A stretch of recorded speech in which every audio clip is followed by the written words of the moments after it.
बिस्मिल्लाहिर्रहमानिर्रहीम अस्सलाम वालेकुम। मैं हूं जी डॉक्टर मोहम्मद इफ्तिखार जी। आज का जो हमारा टॉपिक है वो एक्सटर्नल डिवर्मिंग पे है। एक्सटर्नल डिवर्मिंग से क्या मुराद है? यानी जानवरों के ऊपर जो बैरूनी कीड़े मौजूद होते हैं, बैरूनी कीड़ों से ये मुराद है जिसमें चीचड़ हो गई, जुएँ हो गई, या इसके अलावा और भी माइट्स वगैरह होते हैं जो कि जानवर की जल्द वगैरह पे लग जाते हैं और जानवर को नुकसान पहुंचाते हैं। जानवर जो है जब एक्सटर्नल पैरासाइट का शिकार होता है वो कमज़ोर होता जाता है। आपका जानवर को आप जितना मर्जी खिला पिला लेते हैं उसका आपको कोई रिजल्ट नहीं आता। बैरूनी पैरासाइट की डिवर्मिंग हमने करनी कैसे है? छोटे बच्चों की कैसे करनी है और बड़ी जो बकरियां हैं इनकी कैसे करनी है? छोटे बच्चों की आपको कहा था कि आप जो छोटे बच्चे होते हैं भेड़ बकरी के, आप इनको जो है 21 दिन के अंदर जो है आप बैरूनी जल्द के लिए आप डिवर्मिंग कर सकते हैं।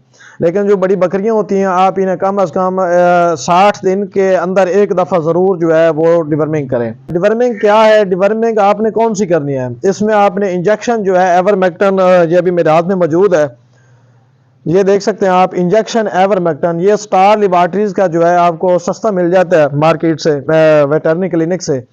तो आप जो है ये इंजेक्शन ले लें। आपने अपने जो छोटे बच्चे होते हैं इनको लगाएं, अपनी जो बकरियां वगैरह होती हैं इनको लगाएं। इससे क्या होता है कि जो जानवर के ऊपर पैरासाइट होते हैं, किसी किस्म का भी पैरासाइट है, एक तो वो जो है वो मर जाते हैं, और दूसरा ये होता है कि जानवर के पेट में मौजूद जो पैरासाइट होते हैं, यानी जिसमें लंबे कीड़े हो गए, जो गोल हो गए, या चिपटे हुए, या फीतानुमा हो गए, तो वो जो पैरासाइट होते हैं वो भी अक्सर इस इंजेक्शन से मर जाते हैं। तो आपने कोशिश करनी है ये इंजेक्शन भी लगाएं, और साथ में आपने ख्याल करना है कि आपके जो बाड़े हैं इसमें इनकी भी आपने सफाई करनी है। फर्ज करें आप जो है 2 से 2.5 माह के बाद आप इंजेक्शन लगा रहे हैं, लेकिन फिर भी आपके जानवरों की चिचड़ों वगैरह या जुओं वगैरह से जान नहीं छूट रही, तो आपने देखना है कि आपकी ज़मीन पे तो कहीं ये चिचड़ वगैरह मौजूद तो नहीं।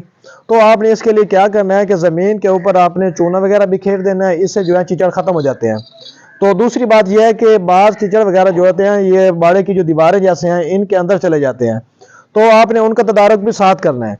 तो आपने साइपरमेथ्रिन नामी स्प्रे है वो आपने लेके आपने उसका जो है पानी में महलूल बना के आप ये दीवारों के जो सुराख वगैरह, ये जो दरारें हैं, आप इनमें अगर उसका स्प्रे करेंगे तो इससे भी क्या होता है कि चिचड़ों का जो तदारुक हो जाता है।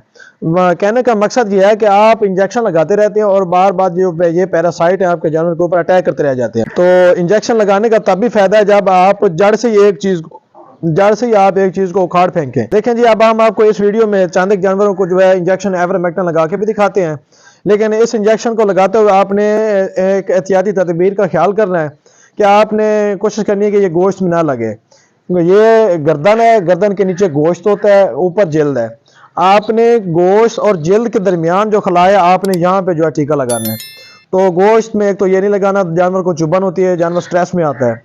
दूसरी ये ख्याल करना है कि जानवर को प्रेगनेंसी के आखिरी जो 15 दिन है या महीना है आपने कोशिश करनी है उस वक्त भी ये टीका नहीं लगाना, क्योंकि ये टीका जो है ये चुभन पैदा करता है। तो जानवर जो है उस वक्त तो बाज़ दफ़ा क्या होता है बच्चा गिरा देता है। तो ये चंद एक एहतियाती तदबीर है, आप इस्तेमाल करें इस टीके को। इसके बाद अगर आप गर्मियों में ये इंजेक्शन लगा रहे हैं तो आप ठंडा करके लगाएं। लेकिन आजकल जो मौसम है माशाल्लाह ठंडा है, दिसंबर का महीना एंड है, आज तकरीबन आखिरी 30 दिसंबर है, यानी दिसंबर का महीना एंड हो रहा है। तो अभी तो ये इंजेक्शन पहले ही बहुत ठंडा है, हमें ठंडा करने की ज़रूरत नहीं है। तो आपको जो है अभी बकरियों को 1 बाय 1 जो है डोज लगा के भी दिखाते हैं, छोटे बच्चों को भी लगा के दिखाएंगे। इसी तरह जो है आप घर बैठे आसानी से अपने जानवरों की डिवर्मिंग कर सकते हैं। देखिए जी, हम अब जो है जानवर के बॉडी वेट के हिसाब से डोज बना रहे हैं। तो नीडल हमारे पास जो है वो छोटी है ताकि जानवर को तकलीफ कम से कम हो। तो ज़रा ये भरने में हमें टाइम लग सकता है। डोज को 1 सीसी जो होती है वो 50 किलोग्राम के लिए होती है। तो हम ये एक बकरी है, इसे हम 2 से जो है 2.5 सीसी लगाएंगे। तो यानी थोड़ी ओवरडोज तो है, लेकिन कंपनीज रिकमेंड कुछ करती हैं, लेकिन होता इसमें कुछ है, थोड़ा बहुत फ़र्क रह जाए तो कुछ नहीं होता। ये देखिए जी, डोज बना लिया हमने। तो ये हमने जल्द पकड़ ली, ये नीचे गोश्त, ये जल्द, ये खाली खला रह गया। ये खला में आपने जो है कोशिश करनी है, बड़ी नीडल तो हो तो उससे तो जल्दी हो जाता है, लेकिन ये छोटी नीडल है। अब ये थोड़ा सा इसमें मसाज करके छोड़ दें। ये हमने बड़ी बकरी को आपको जो इंजेक्शन है वो लगाने का तरीका बताया। अब इसी तरह जो है आपको ना छोटे जो हमारे पास बच्चे होते हैं जो 2 माह 4 माह या 6 माह होते हैं उनको लगाने का तरीका बताता हूँ। पकड़ो भाई से। अब जैसे ये देखें, ये जो बच्चा है इसके जो वज़न है तकरीबन कोई 10-12 किलो है, तो इसे हम ज़्यादा से ज़्यादा ना पौनी सीसी लगाएंगे, यानी हम इन पॉइंट कहते हैं, यानी कुछ पॉइंट से लगेगा इंजेक्शन जो है, इंजेक्शन एवरमेक्टिन। ये देखें जी, ये पौनी 1 सीसी जो है ये इसकी डोज बनाई है।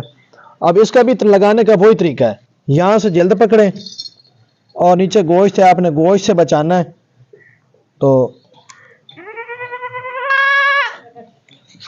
थोड़ा सा हल्का सा जब इंजेक्शन लग गया तो आपने मसाज कर देना है। ये देखें, आपने इस चीज़ से परेशान नहीं होना।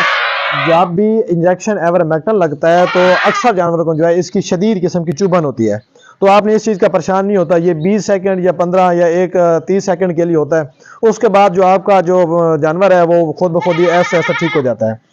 तो इंशाल्लाह उम्मीद है आज का जो हमारा मालूमाती टॉपिक था आपको इस बात की समझ आ गई होगी कि एक्सटर्नल पैरासाइट क्या होते हैं और उनका जो है इलाज है वो कौन सी चीज़ है। वो हम अपने नए आने वाले टॉपिक के लिए आपसे इजाज़त चाहेंगे। तब तक के लिए अल्लाह निगहबान।